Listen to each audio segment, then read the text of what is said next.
اعوذ باللہ من الشیطان الرجیم بسم اللہ الرحمن الرحیم۔ السلام علیکم ورحمۃ اللہ وبرکاتہ۔ سارے علم کی بنیاد اللہ کو جاننے پر ہے۔ جو اللہ کو نہیں جانتا اس کا علم بے معنی ہے۔ سورہ حج آیت 74۔ انہوں نے اللہ کی کچھ بھی قدر نہ کی، اللہ کو جان ہی نہ سکے، سمجھ ہی نہ سکے، پہچان ہی نہ سکے۔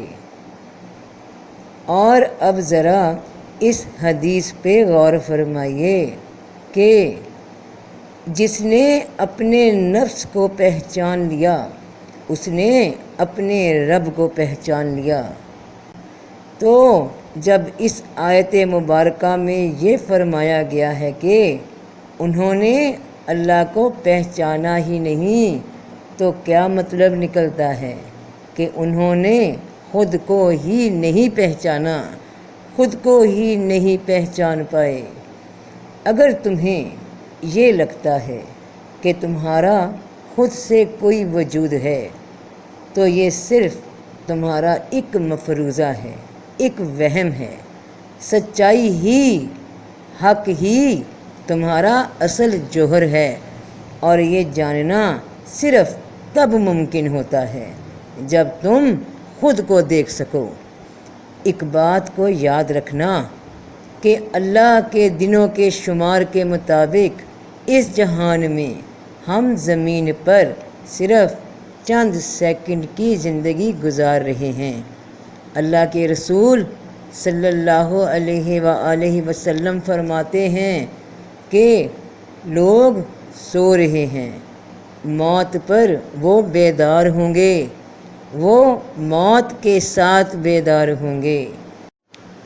اس خواب جیسی زندگی میں ہم فی الحال جی رہے ہیں کہ ہمیں موت کے بعد ہمارا انتظار کرنے والی ابدی زندگی کے لیے تیاری کرنے کا ایک موقع دیا گیا ہے، لیکن ہماری زیادہ تر زندگی حقیقت کو سمجھے بغیر ہی گزرتی ہے۔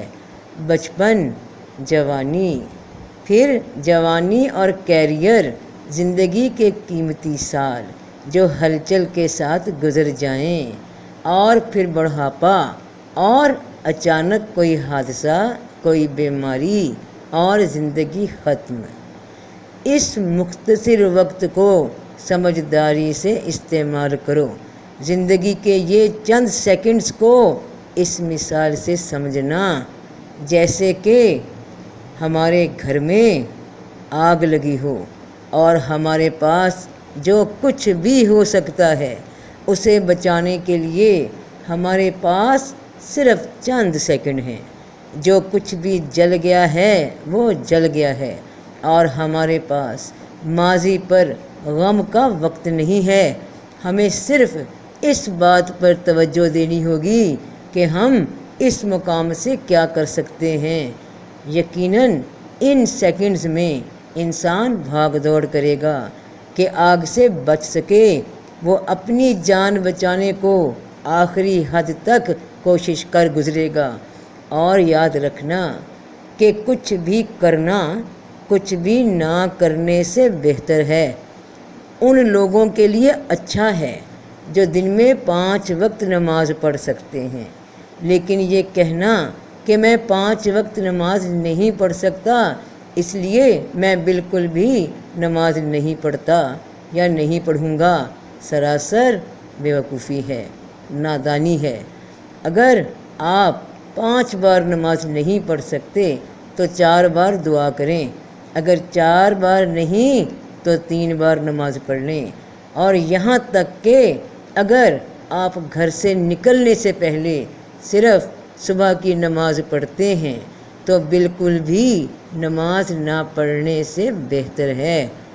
تو کچھ بھی کرنا کچھ بھی نہ کرنے سے بہتر ہے۔ اگر آپ کام پر جاتے ہیں اور کہتے ہیں کہ آج میرا مقصد 10,000 روپے کمانا ہے، لیکن اگر آپ صرف 500 کما پائیں تو کیا آپ ان 500 کو انکار کر دیں گے کیونکہ آپ اپنے مقصد تک نہیں پہنچ سکے؟ بالکل بھی نہیں، آپ انکار نہیں کریں گے۔ تو آپ جو کچھ بھی کرتے ہیں وہ نفع ہے۔ دنیا کی زندگی کا بھی یہی حال ہے، چاہے آپ مرد ہیں یا عورت، جوان یا بوڑھا، ماضی ماضی ہے، اور ہمارے پاس ماضی پر ماتم کرنے کا وقت نہیں ہے، کیونکہ ایک طویل انجان راہ جس کی جانب ہر دن انسان کا سفر جاری ہے۔ تو اس سفر کو آسان اور بہتر بنانے کے لیے جو کچھ کر سکتے ہو وہ فائدے میں ہی ہوگا۔ تھوڑا سا نفع نقصان سے بہتر ہے، اور یہ بھی بڑی تلخ حقیقت ہے کہ دوبارہ ٹھیک کرنے یا زیادہ کام کرنے کا موقع نہیں ملے گا۔ مہلت ہے چند دن کی، جو کرنا ہے اس میں ہی کرنا ہے، کیونکہ جب آنکھیں کھلیں گی اور حقیقت سامنے ہوگی تو گڑ گڑائیں، چلائیں، روئیں یا پچھتائیں، دوبارہ دنیا میں نہیں بھیجا جائے گا۔ نیک عمل اور ذکر الہی انسان کے حواس میں ایک مخصوص توانائی کی وہ لہر پیدا کر دیتے ہیں جو روح کو علم و فہم کی وہ طاقت بخشتی ہے جسے روح کی طاقت کہا جاتا ہے، روحانی صلاحیت کہا جاتا ہے، اور پھر یہ وہ صلاحیت ہے جو انسان کو اپنی پہچان کرنے میں مدد دیتی ہے، جو قلب پہ، آنکھوں پہ اور سننے کی طاقت پہ روح کو اپلوڈ کر دیتی ہے۔ گویا جسم وجود کی شکل میں ڈاؤن لوڈ ہوا اور روح انسٹال ہو گئی، اور یہ سافٹ ویئر پھر اپنی صلاحیت کے مطابق عمل دکھانے لگے، اور اگر یہ زندگی کی مہلت گزر گئی تو دوبارہ نئے دماغ کے ساتھ نیا ڈیٹا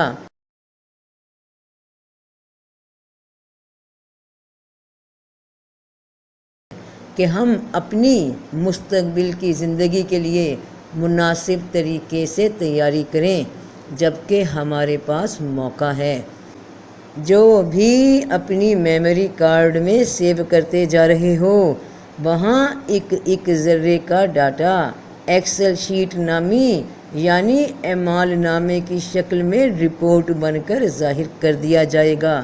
کوئی باہر سے نئی خبر نہ ہوگی، یہ سب وہی ہوگا جو تم نے، جو میں نے اپنی زندگی کے اس کمپیوٹر میں خود جمع کیا ہوا ہوگا۔ کائنات کے خالق اللہ پاک نے، اس مطلق وجود نے سب کچھ اپنے ناموں کی خصوصیات سے پیدا کیا ہے، یعنی وہ تمام خصوصیات اور صفات جن کے ساتھ ہمیں عطا کیا گیا ہے وہ ان خدائی خصوصیات سے ماخوذ ہیں۔ انسان کو زمین کا نائب قرار دیا گیا کیونکہ وہ اپنے جوہر کے اندر اللہ کے تمام 99 ناموں پر مشتمل ہے۔ اب ذرا غور سے سمجھنا، ایک گہری نگاہ ڈالنا، چونکہ ہم سب اللہ کے ناموں کے ساتھ زندگی میں آئے ہیں، اسی طرح جیسے رحمان، رحیم، ملک، قدوس جیسے نام ہم سب کے اندر موجود ہیں، اسی طرح ہمارے اندر بھی اللہ کے مطلق جوہر سے متعلق خدائی صفات موجود ہیں۔ اسی طرح ہمارے اندر بھی اللہ کے مطلق جوہر سے متعلق خدائی صفات موجود ہیں۔ مثال کے طور پہ اللہ کی ذات حیات، وہ روح، وہ پھونک ہمارے اندر موجود ہے، اس طرح ہم زندہ ہیں۔ اللہ کی ذات کا علم ہمارے اندر موجود ہے، اس طرح ہم باشعور انسان ہیں، اسی طرح اللہ کے ناموں کی صفات انسان کے اندر موجود ہیں۔ قصہ مختصر یہ کہ ہم اللہ کے ناموں پر مشتمل ان خصوصیات اور صفات کے ساتھ موجود ہیں، انہیں ہی پہچاننا ہے۔ انہیں پہچانو گے، اپنی صفات کو پہچانو گے تو اللہ کو پہچانو گے۔ اور اگر ہم اللہ اور حقائق سے نابینا بن کر زندگی بتاتے رہے تو آخرت میں بھی اندھے اٹھائے جائیں گے، اور اس کے نتیجے میں دنیا کی زندگی میں بھی ہمیشہ تکلیف اٹھائیں گے۔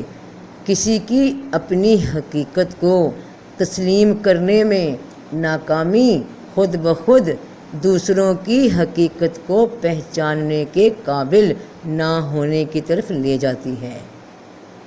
تو اپنے آپ کو پہچانو، اپنے رب کو پہچانو، اور راستہ اس کا اللہ کا ذکر ہے۔ قرآن تمہیں ہدایت دیتا ہے اپنے راستے کی جانب، تو اللہ کے کلام سے اللہ تک پہنچو، اللہ کی صفات تک پہنچو، اپنی پہچان تک پہنچو، تو سب کا بھلا، سب کی خیر۔